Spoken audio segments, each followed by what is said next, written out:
गणेशोत्सव संपल्यानंतर शहरात मोठ्या प्रमाणावर गणेश मूर्ती विसर्जनाची प्रक्रिया पार पडते।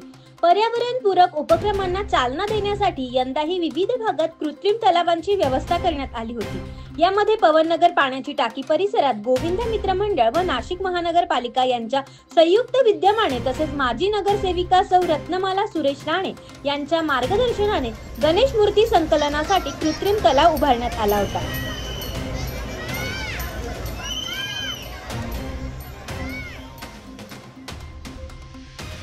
या उपक्रमात मोठ्या प्रमाणावर गणेश भक्तांनी सहभाग घेतला। भूषण राणे यांच्या पुढाकाराने तब्बल 16,000 मूर्तींचे संकलन करण्यात आले। त्यामुळे पवननगर येथील संकलन केंद्र हे सिडको व नवीन नाशिक परिसरातील मूर्ती संकलनात दुसऱ्या क्रमांकावर ठरले।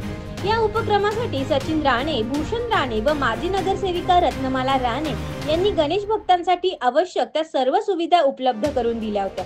त्यामुळे नागरिकांमध्ये समाधानाचे वातावरण निर्माण झाले होते।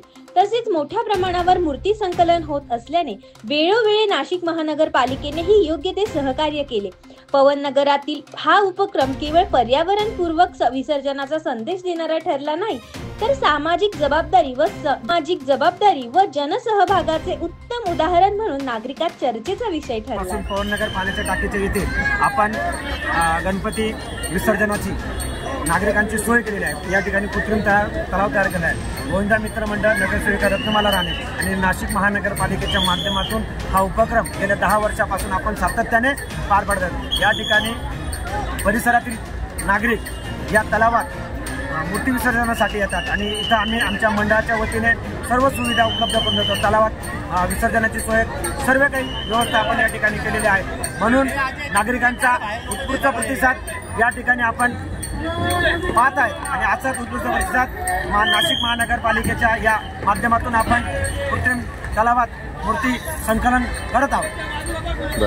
आतापर्यंत या ठिकाणी जवळजवळ 8,500 मूर्ती संकलन झालेल्या आहेत आणि ते मूर्ती संकलन करण्याचं काम यशस्वीपणे पार पडलेलं आहे। उर्वरित मूर्त्या पण अजून किमान रात्री 8 ते 9 वाजेपर्यंत अशीच अलर्ट गर्दी या ठिकाणी।